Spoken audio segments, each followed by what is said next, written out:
Allô, allô, c'est Karine du blog Mon Coin Lecture et je reprends mon téléphone caméra en cette belle journée où il fait 2 degrés dehors, mais techniquement aussi encore l'été, pour vous filmer mon bilan du challenge Défi livresque estival qui nous était proposé par Encore une page. Donc, il s'agissait de lire des livres avec un certain rapport avec l'été, dans des catégories. Et moi, comme vous pouvez deviner, je m'étais fait une belle pile au début. La pile avait 24 livres. Sur les 24, j'en ai lu 12. Mais en tout, je n'ai lu 25 qui avaient rapport.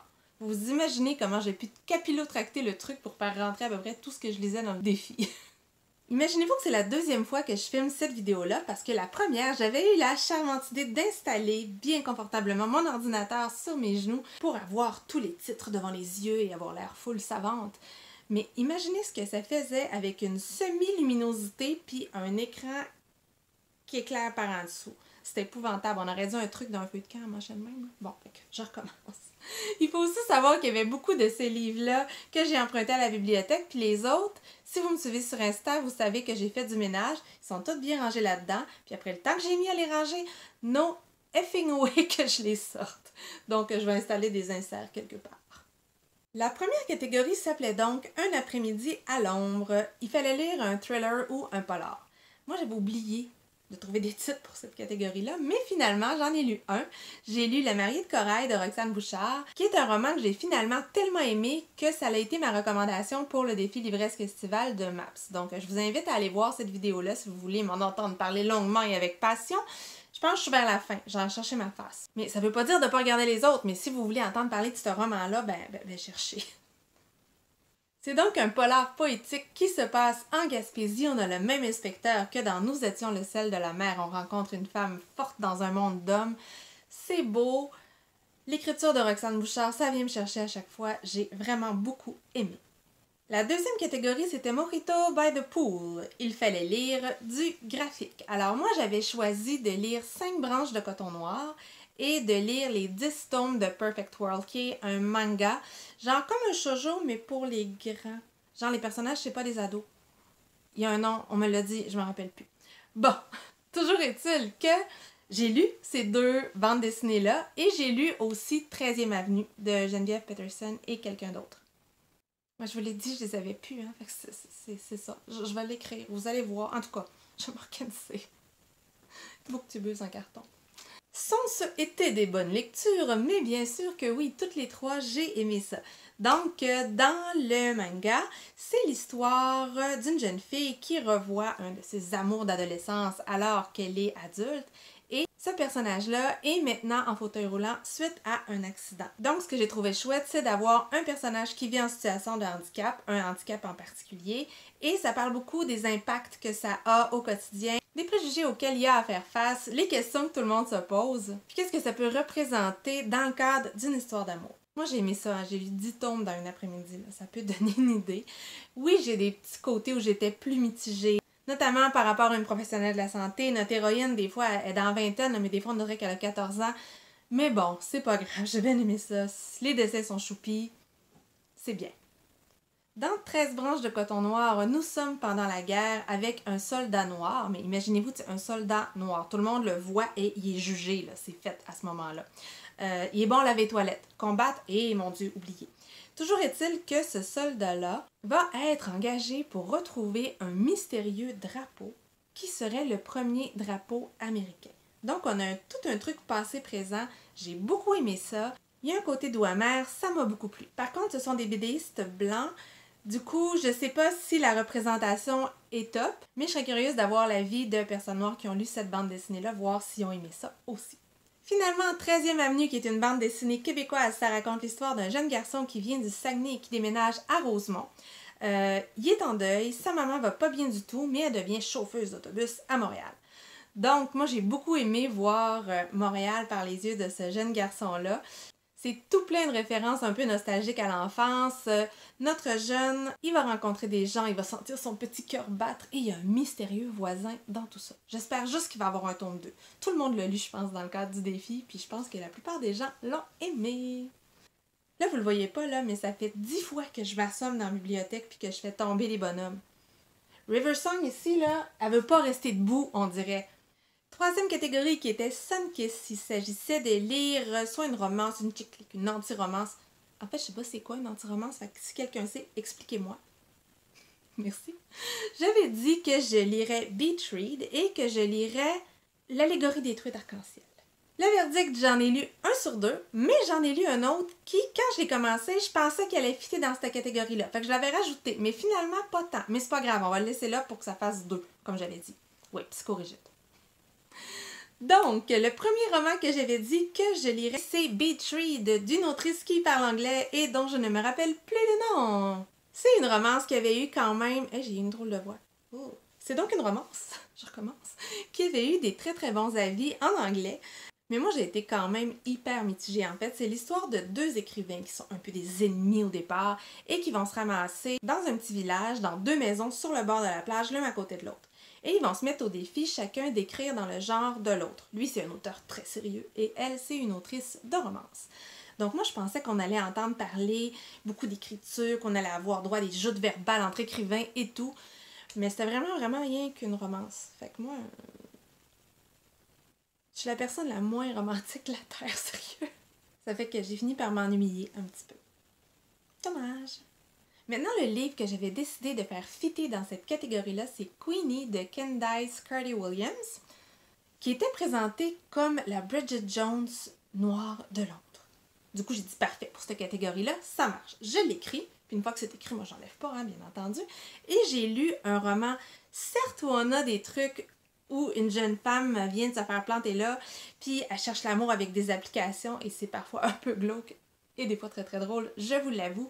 Il y a beaucoup d'humour, il y a une bande de copines, mais c'est pas ça le truc principal du roman. Le truc, ça parle vraiment de qu'est-ce que c'est être une femme noire aujourd'hui à Londres, de voir à quel point ça prend de la place dans le quotidien de cette personne-là, à quel point il y a du racisme partout, et que les choses qui nous semblent, à nous, personnes blanches, normales, mais elles sont pas en fait. Ça parle aussi de cultures différentes, ça parle de santé mentale vue par différentes cultures. J'ai vraiment aimé ce roman-là. J'espère qu'il va être traduit, là, donc je lance un cri aux éditeurs de cette terre avec mes 350 abonnés qui me suivent certainement. Traduisez ce roman-là, il est très très bien. Mais finalement, il n'est pas tellement romance. C'est pas grave. Pour la catégorie Songe d'une nuit d'été, il fallait lire du théâtre. Moi, je m'étais dit, je vais lire Shakespeare avec La Tempête, avec La Mégère apprivoisée. Et finalement, j'ai lu mon troisième choix, parce que Shakespeare, pas tout, qui était La vie est un songe de Calderón, qui est un auteur classique espagnol. Pourquoi je l'avais choisi? C'est parce que, tu sais, Calderón, chaleur, calor, caliente, je trouvais que ça fitait. Je vous le dis, je suis bonne pour tirer les trucs par les cheveux. Est-ce que j'ai aimé ça? Oui, j'ai aimé ça. Ça a été hyper long à lire parce que j'ai lu toute la préface, puis après ça, je suis allée m'informer un peu sur Internet, un peu partout, parce que ça se passe à ce qu'ils appellent l'âge d'or du théâtre espagnol, auquel je ne connais fuck all. Alors, je suis allée m'informer pour mieux comprendre c'était quoi le théâtre en Espagne à ce moment-là, et sincèrement, ça aide à avoir certaines clés de lecture de la pièce. Donc, c'est très philosophique comme truc. On est un peu dans la caverne de Platon. Est-ce que nous vivons dans un songe? Est-ce que la vie est réelle? Qu'est-ce qui est vrai? Qu'est-ce qui l'est pas? Puis on a aussi une histoire de rédemption dans tout ça. Un roi qui avait enfermé son fils dans une tour parce qu'il avait eu une prophétie comme de quoi il allait briser son règne. Et un jour, il l'endort pour l'amener à la cour, voir comment il va réagir. De là, l'idée de la vie est un songe et tout. J'ai beaucoup aimé. Et j'avais une édition bilingue. Et quand j'ai des éditions bilingues dans des langues que je peux lire ou que je comprends un petit peu, alors je m'amusais à déclamer tout haut les vers en espagnol. Je vous assure que les spectateurs étaient ravis et ont douté de ma santé mentale. Catégorie Sunday et pensée, il fallait lire un essai. J'avais choisi Acouphènes de Sylvie Hébert parce que la couverture était rouge puis comme le soleil l'été. Ça fitait. J'ai lu Acouphènes, qui est un truc dans le cadre de mon travail. Ça parle des bruits fatigants là, qu'on a dans les oreilles, comment les reconnaître, qu'est-ce qu'on peut faire, qu'est-ce qu'on peut pas faire. J'ai trouvé ça très intéressant parce que c'est vulgarisé. Moi, c'est un sujet que je connais quand même, donc j'ai pas appris là-dedans. Par contre, c'est backé scientifiquement. On nous parle des dernières recherches. Et il y a des encarts résumés qui sont vraiment pour les gens qui souffrent d'acouphènes et leur entourage. J'ai trouvé ça hyper bien fait. Il y a moyen d'aller creuser plus loin en lisant tout le texte, où les petits encarts sont vraiment chouettes. Donc oui, c'était bien. Et j'ai aussi rajouté Fairyland de Alicia Abbott, et je sais pas comment le prononcer.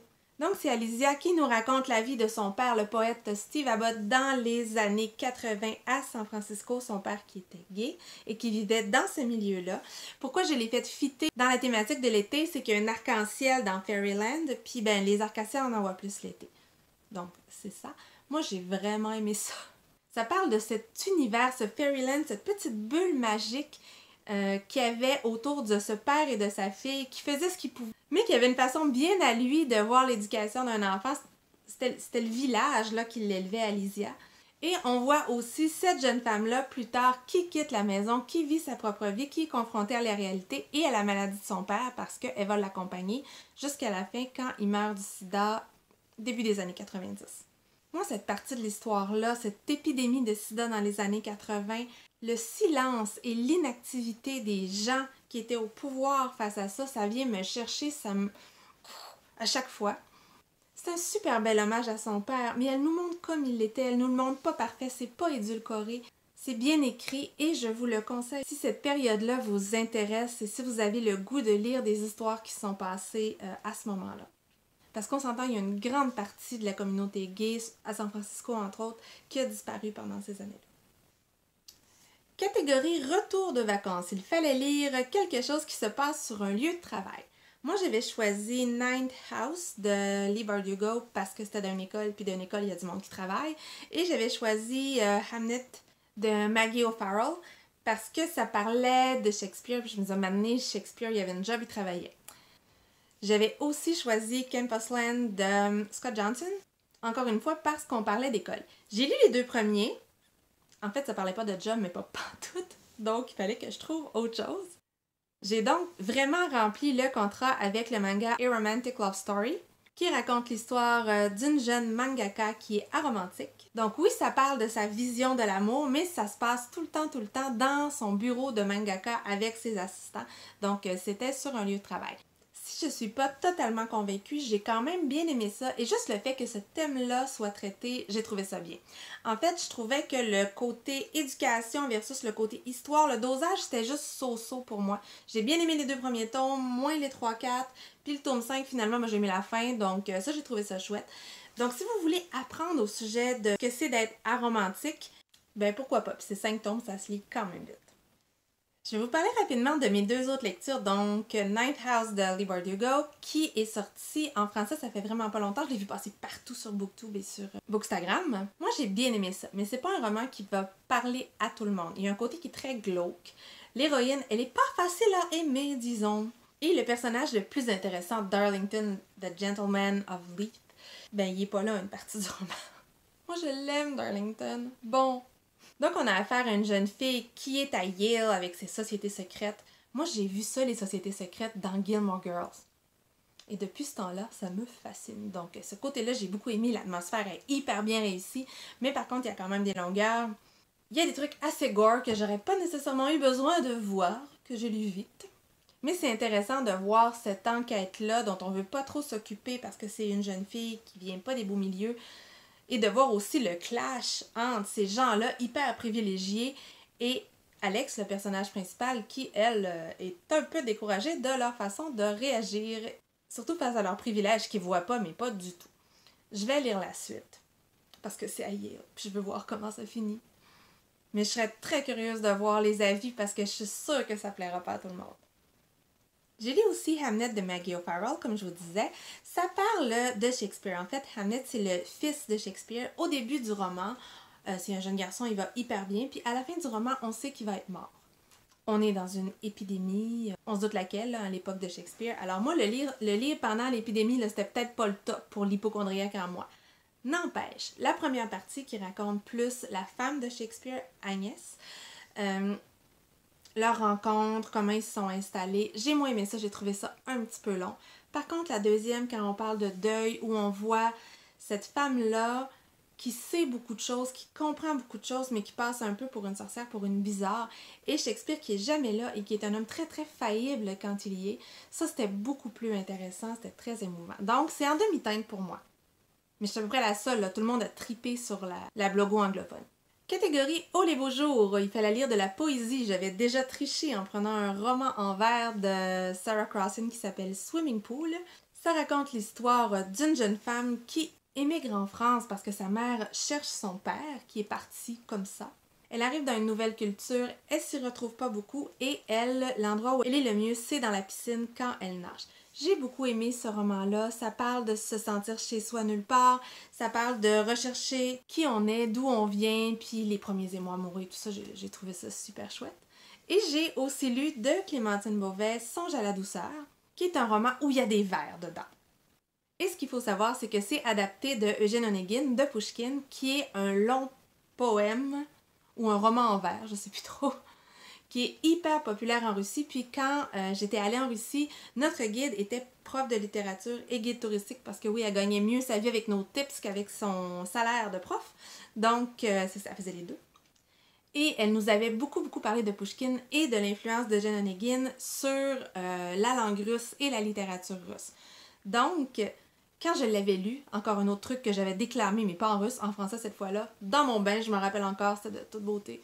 Debout, couverte de mousse, c'était fabuleux et je vais éviter de continuer pour ne pas que vous ayez d'image mentale. Donc, j'aime cette œuvre-là d'amour à cause du contexte, à cause de la beauté des mots puis de ce qu'elle a apporté. Donc, Eugène Onegin, c'est un jeune homme qui est riche, qui est blasé, qui a un spleen incroyable et qui arrive à la campagne où il va faire la connaissance de Tatiana, qui vit dans les livres, qui est beaucoup plus naïve, elle va tomber amoureuse de lui. Il va se passer des trucs, ils vont se revoir plus tard, et bon, je vous dirai rien d'autre. J'ai énormément aimé la façon que Clémentine Beauvais a pris l'histoire pour la transposer dans une histoire young adult.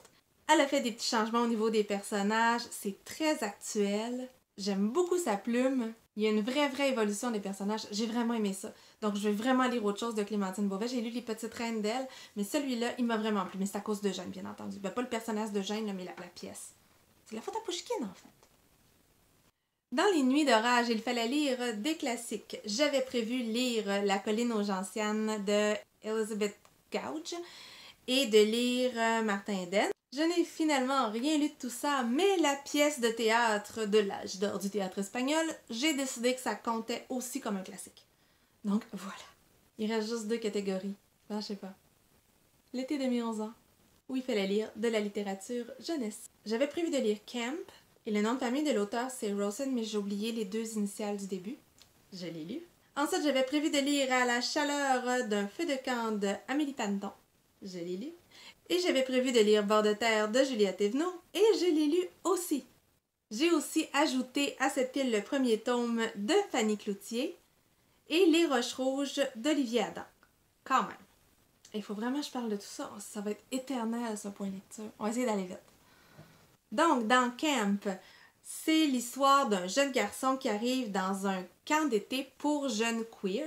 Et lui, cet été-là, il s'est mis en tête de séduire le garçon avec qui il est en amour depuis hyper longtemps. Mais notre héros, lui, ce qu'il aime, c'est le théâtre. Il aime être flamboyant, être maquillé, avoir du vernis à ongles. Ouais, c'est bien important, le vernis à ongles. Tandis que son kick, lui, ce qu'il aime, c'est les mecs. Alors, lui vient l'idée d'un plan de merde. Il va changer d'identité pour devenir l'homme des rêves de son kick. Tout le monde va lui dire que ça n'a pas de maudit bon sens, mais tout le monde va l'aider quand même. Et c'est l'histoire de cet été-là et de cette histoire d'amour-là. C'est hyper queer, c'est hyper positif, il y a beaucoup de diversité. Les personnages font des erreurs, ils ont le droit de se tromper, c'est pas la fin du monde. Et même s'il y a des petits points qui ont un peu plus accroché chez moi, c'est quand même un roman que je conseillerais parce qu'il y a des belles histoires d'amitié, puis l'histoire d'amour est cute, donc ça va. Dans À la chaleur du feu de camp, qui est un roman québécois, on rencontre une jeune fille qui vit ses premiers émois, mais il se passe quelque chose à son école. Il y a quelqu'un qui est en position d'autorité qui commet des actes vraiment répréhensibles et on a beaucoup cette réflexion-là, qui est un sujet hyper important pour les jeunes. J'ai aimé la plume, j'ai trouvé que c'était bien traité, j'ai trouvé que l'autrice réussissait vraiment à nous mettre dans la peau d'une jeune adolescente, donc je conseille. Bord de terre de Juliette Thévenot, c'est l'histoire d'une jeune fille qui a une douzaine d'années et de son frère aîné qui est jamais appelé TSA, mais qui a beaucoup de traits TSA, trouble du spectre de l'autisme. Un jour, ils vont voir apparaître quelque chose et ils vont être transportés dans un monde parallèle qui est bord de terre. Le seul problème, c'est que quand on arrive à bord de terre, il semblerait qu'on puisse pas retourner. et que les gens qui viennent d'arriver, ben en fait, c'est les derniers échelons de la classe sociale. Là, ils les appellent les transparents, c'est comme s'ils n'existaient pas. Et ils n'ont pas vraiment beaucoup de droits. On va se retrouver dans une révolte, ils vont être séparés tous les deux. Il va y avoir des révoltes, il va y avoir des prises de conscience. Il y a un peu de fantaisie derrière tout ça. C'est une histoire qui est différente, une histoire que j'ai beaucoup aimée. Moi, j'ai un bémol, c'est que notre personnage, TSA, et je spoil pas vraiment, là, c'est pas grave, mais il faut savoir s'il y a des gens qui vivent avec un TSA puis qui veulent se voir représenter. Moi, j'ai trouvé que le personnage, dans sa façon d'évoluer, il était putain TSA à la fin, là. Tu sais, c'était étonnant. Puis je veux pas dire que les gens évoluent pas, là. Faites-moi pas dire ce que j'ai pas dit. Mais j'aurais aimé qu'il soit héroïque tout en gardant ses caractéristiques. Du moins en les gardant plus que ça.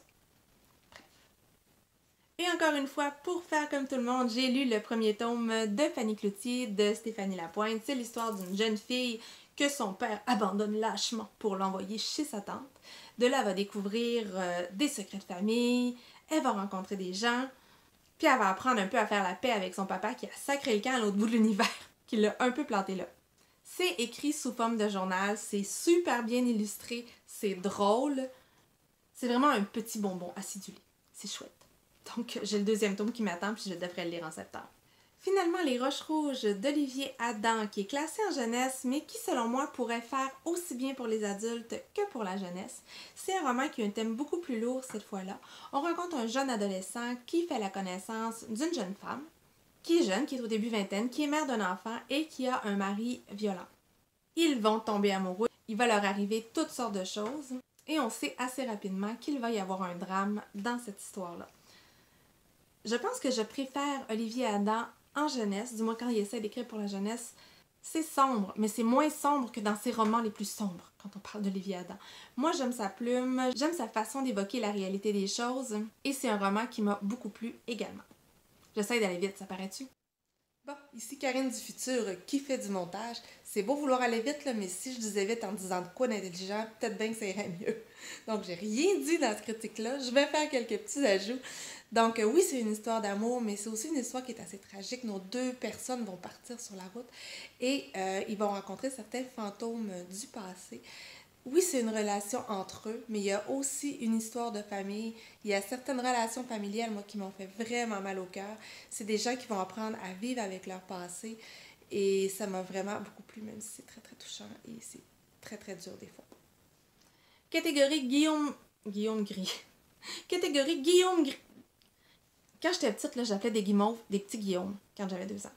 C'est vrai. Donc, livre qui me tente vraiment, je n'avais choisi 6. J'avais choisi Hibiscus pourpre de Chimamanda Ngozi Adichie, Un jardin de sable de Earl Thompson, Rosewater de Tate Thompson, j'ai de la misère avec ma langue, Un été sans les hommes de Sirius Vet, Air de Marcus Malt et Le capitaine à la triste en espagnol de Arturo Pérez Reverte. J'ai rien lu de tout ça.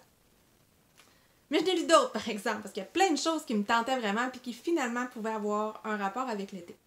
J'ai donc lu Felix Ever After, qui se passe dans une école d'été, donc ça fitait tout à fait. C'est un jeune homme qui est un artiste, il est trans, mais il se questionne encore sur son identité.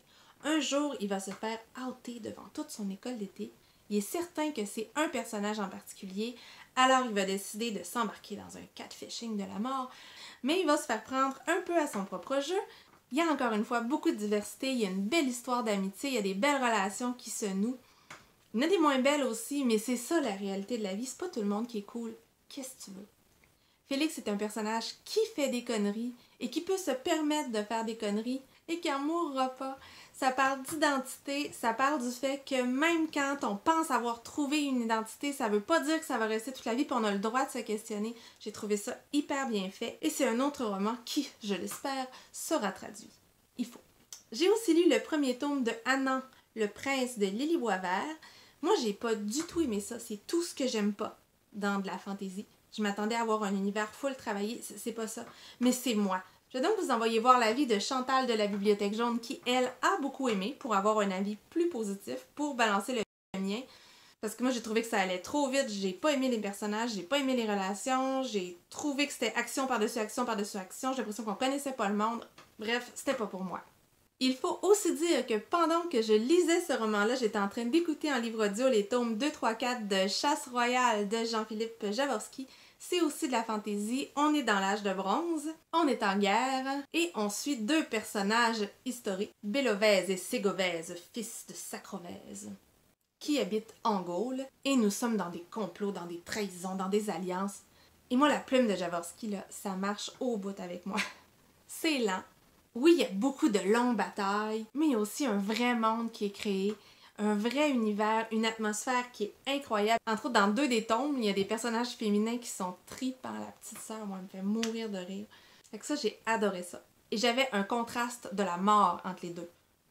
Ceci explique peut-être cela. J'ai aussi terminé la série Les Pierres et les Roses, il me semble que ça s'appelle de même, d'Elisabeth von Arbour. J'ai lu les 3 tomes, en fait, c'est un gros roman divisé en 3 tomes. On est dans le même univers que Reine de mémoire, mais pas besoin d'avoir lu Reine de mémoire pour lire ce roman-là, parce qu'on est vraiment avant. Et oui, on a des personnages principaux qu'on suit, puis je vais pas nécessairement vous dire lequel, parce que je veux rien spoiler du premier tome, mais on va suivre des personnages qui sont un petit peu partout dans le pays à ce moment-là. Mais on a aussi l'histoire de la religion géminite et des chrétiens, et on rencontre celle qui est derrière plusieurs légendes, une méchante sorcière qui aurait été vaincue. Tout ça, ça va se rejoindre. J'ai aimé les relations entre les personnages. J'ai aimé les chemins de croix des personnages qui ont tous des choses à se faire pardonner, qui vivent difficilement certaines choses et qui doivent accepter d'être heureux. Moi, j'ai aimé la fin. J'aurais aimé qu'il aille plus loin dans le truc encore, mais j'ai aimé ça. Et les univers, la plume d'Elisabeth von Arbour, moi, ça marche à chaque fois. Je vous l'ai déjà dit, hein, j'aime ma fantaisie avec beaucoup de détails, beaucoup de descriptions. Ça me dérange pas que ça soit lent, mais je veux pouvoir m'imaginer ailleurs et être immergée dans un monde. Et finalement, le dernier roman, c'est La vie rêvée des chaussettes orphelines de Marie Vareille. J'avais déjà lu un roman d'elle qui s'appelle Je peux très bien me passer de toi. Marie Vareille est sur Booktube. Je vais essayer de mettre sa chaîne si j'y pense. Ça va tellement être long là, que je pense que je vais tellement être écœurée de monter que ça se peut que j'oublie. Je pensais que ça allait être un roman feel good. Oui, mais non. C'est l'histoire d'une jeune femme qui habitait New York et qui a perdu sa job, qui décide de s'en aller à Paris, comme ça pour recommencer à zéro. Elle connaît personne, elle n'a pas d'emploi là-bas et on sait rapidement qu'il y a eu un événement qui était très traumatisant dans son passé dont elle ne veut absolument pas parler. Elle est complètement renfermée sur elle-même et il y a vraiment une bulle entre elle et les gens. Elle va se trouver une job dans une entreprise étrange. Ils veulent créer une application pour retrouver les chaussettes orphelines. Vous savez, celle-là qu'on en retrouve juste une dans la sécheuse, là? Ben c'est ça. Écologiquement, ils veulent réunir les chaussettes. Le PDG de cette entreprise-là, il a raté à peu près tout ce qu'il a essayé de faire. Il a réussi à faire couler je sais pas combien de startups, mais il croit dans son projet. Notre héroïne, elle va pas si bien que ça. Elle fait des grosses crises d'angoisse, elle est bourrée de médicaments. Mais à travers ce travail-là, puis à travers d'autres personnes qu'elle va rencontrer, mais elle n'aura pas le choix de s'ouvrir un petit peu au monde, puis peut-être de leur laisser la chance de voir ce qu'il y a derrière la façade et de connaître quelques-uns de ses secrets. Ce que j'ai aimé dans ce roman-là, c'est que j'ai trouvé plus que ce à quoi je m'attendais. Je pensais qu'on aurait un petit roman avec plein de bons sentiments, beaucoup de guimauves, mais c'est pas ça qu'on a ici. On est dans d'autres choses. On est avec une jeune femme qui cherche à se pardonner et qui est persuadée qu'elle ne mérite pas d'être aimée par les autres. On sait rapidement qu'il y a des gros secrets derrière tout ça. Et c'est son cheminement qui vont faire qu'elle va aller mieux ou pas. Je vous dirai pas les punchs. Le seul bémol que j'ai, c'est quelque chose qui me touche personnellement, peut-être que c'est pour ça que j'ai fait un petit peu, c'est que ça parle d'anxiété, ça parle de maladie mentale. Et j'ai trouvé que la vision de la médication là-dedans, c'était juste... Ça m'a dérangée. Parce que oui, je comprends qu'on veut pas prendre de médication, sauf que pour certaines, c'est pas un choix et que ça doit pas être vu négativement. Et ça m'a dérangée, le fait de dire « Ah, j'ai tellement passé une belle journée que j'ai pas eu besoin de prendre de médication. » C'est comme « Non, prends tes esprits de pilule. Ça marche pas comme ça. » C'est pas vrai qu'on va guérir miraculeusement parce qu'on est amoureux ou qu'on a des amis. Ça marche pas comme ça. Et je suis certaine que c'est pas ça qu'elle a voulu dire. Je suis certaine. Mais certaines phrases, moi, j'ai fait... Et j'ai aimé ça suffisamment pour pardonner le fait que le personnage principal dise qu'elle va avoir une conversation en VO. C'est mon pet peeve personnel. Et j'ai aimé ça quand même. Hey, ça fait le tour pour ce bilan qui est interminable. La lumière commence à descendre ici, c'est pour ça que vous voyez ça bouger. Ça a tellement été long, là. Ça fait genre 2 mois que j'ai pas filmé, puis ça paraît. Je voulais filmer tout de suite ma pile à lire pour le Pumpkin Autumn Challenge, mais savez-vous quoi? Je vais avoir mal à la gorge. Je continue à parler, fait que demain. Peut-être. Sur ce, je vous souhaite une bonne fin de journée, puis à la prochaine!